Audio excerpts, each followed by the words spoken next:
Olá, turma. Peraí, vamos conferir se está gravando. Olá, turma. Vou começar a corrigir aqui as atividades lá da página 52, antes de darmos continuidade ao nosso próximo capítulo, para vocês não ficarem com dúvidas, tá? Vamos lá. A número 1 está perguntando: que fatores possibilitaram a integração da economia mundial? Gente, os fatores que vão possibilitar a integração da economia mundial são os avanços no meio de transportes e nas comunicações, principalmente a partir da segunda metade do século XX, ok? Vamos passar para a 2. A 2 está perguntando sobre a divisão internacional do trabalho. Responda a questões a seguir. O que é divisão internacional do trabalho? A divisão internacional do trabalho é o processo produtivo em escala mundial em que integrou diferentes economias nacionais. Ou seja, cada país desempenha um papel específico na cadeia global de produção. Quando eu falo que cada país desempenha um papel específico na produção, por exemplo, um celular. Um celular ele é produzido em vários países. Isso porque sua bateria é produzida em um país, sua carcaça é produzida em outro, seu sistema operacional, como o Android, é produzido em outro país. Então, o celular ele não é produzido somente em um país. O celular da Apple, o iPhone, por exemplo, ele não é produzido apenas nos Estados Unidos. Várias partes da produção são divididas para outros países, tá? Vamos lá. Nas últimas décadas, que mudanças provocaram alteração na DIT? Qual o papel dos países emergentes como Brasil e China nesse processo? Gente, olha só. Primeiro vamos falar das mudanças. As mudanças que nós tivemos na divisão internacional do trabalho é que países tradicionalmente exportadores de produtos agrícolas primários, e minerais, eles passaram por importantes processos de industrialização e substituição de importações, tá? Então, isso é a mudança que nós tivemos. Essa é a mudança que nós tivemos na divisão internacional do trabalho, onde os países como Brasil e China e México, enfim, eles não terão mais a função de fornecer apenas matéria-prima. Eles irão também fornecer industrializados. O Brasil e a China provocaram uma mudança bastante significativa nessa divisão internacional do trabalho, porque são países que se industrializaram rapidamente. Óbvio que o Brasil hoje não é um país super industrializado, mas ele substituiu sua importação muito rápido, ok? Vamos para 3. O que são multinacionais? O que levou as empresas industriais a instalar filiais em outros países, internacionalizando a produção? Gente, olha só, as multinacionais são empresas que têm filiais e unidades produtivas em vários países. Essas empresas, elas procuram novos países para se instalar, especialmente em busca de novos mercados consumidores, mão de obra abundante, barata, menos custos ambientais e diversos outros incentivos oferecidos pelos países, tá? Vamos lembrar dos incentivos fiscais?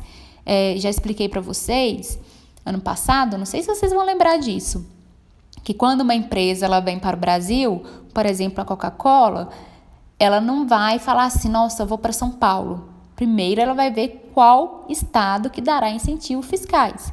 Como assim incentivos fiscais? Isenção de impostos.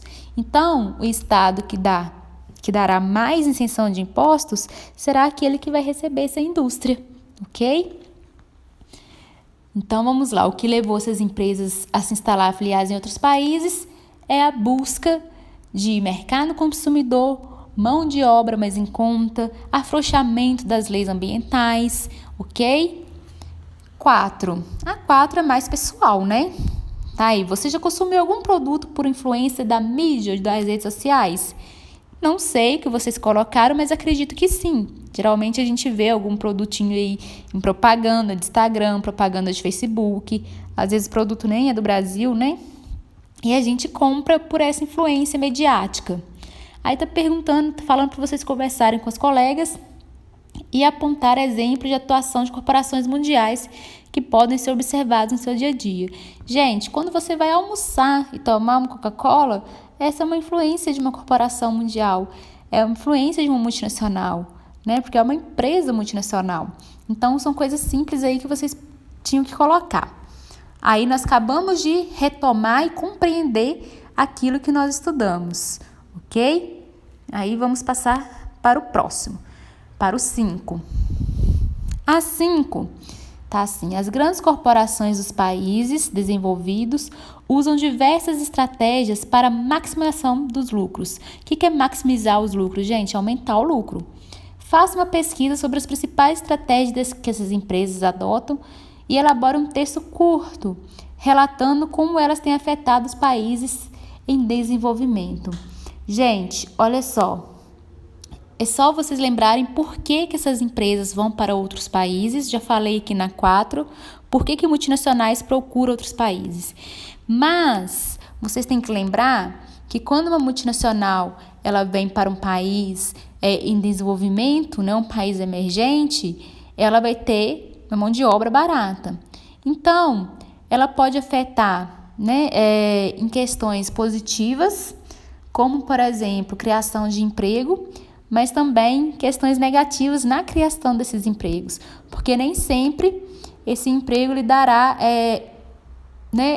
todos os direitos ao trabalhador.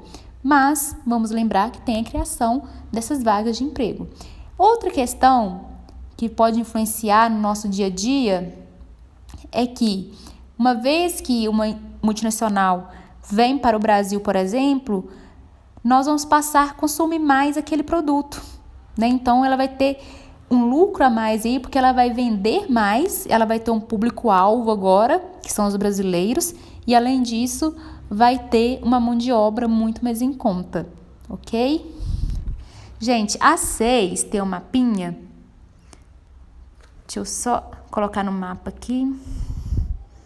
A 6 tem um mapa que tá assim: observe o mapa a seguir e responda as questões. Mundo. Mudanças dos grandes polos industriais.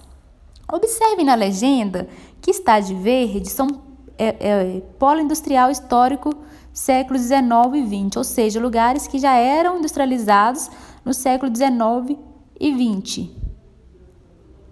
Onde está aí de rosinha? Grande polo industrial emergente fim do século 20 e início do século 21. São lugares que se industrializaram a partir do século 20. E onde está de amarelo é onde se industrializou a partir do século 21.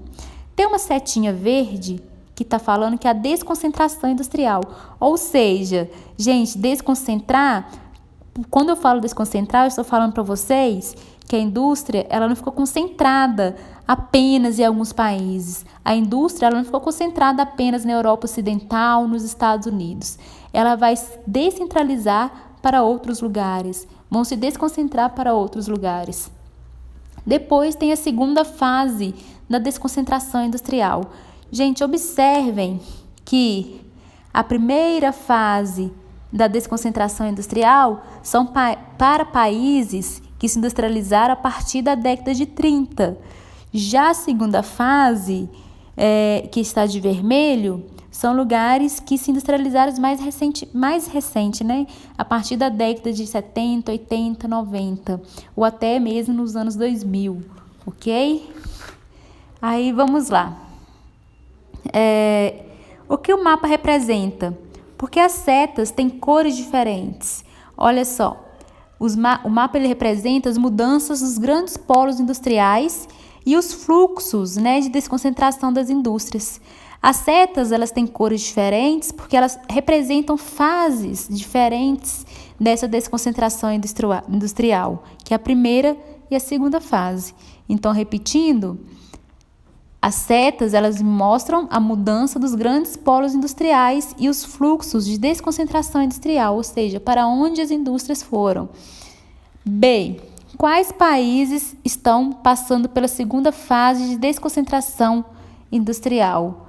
Gente, olha só, países que estão passando pela segunda fase da desconcentração industrial é a China e a Índia, ok? C. Como o Brasil está inserido nessa dinâmica de acordo com o mapa? O Brasil, gente, ele é considerado um polo emergente secundário, porque ele recebeu indústrias principalmente dos Estados Unidos. Ou seja, resumindo, o Brasil ele é um país, né, que recebeu indústrias a partir do século XX, indústrias principalmente vindas dos Estados Unidos, ok? D. Para quais continentes foram transferidos polos industriais dos Estados Unidos? Olha só, para a América Latina, como México, Brasil e Argentina, e na Ásia, para a China e a Índia, ok? A E está perguntando, quais países receberam os polos industriais da segunda fase da desconcentração industrial?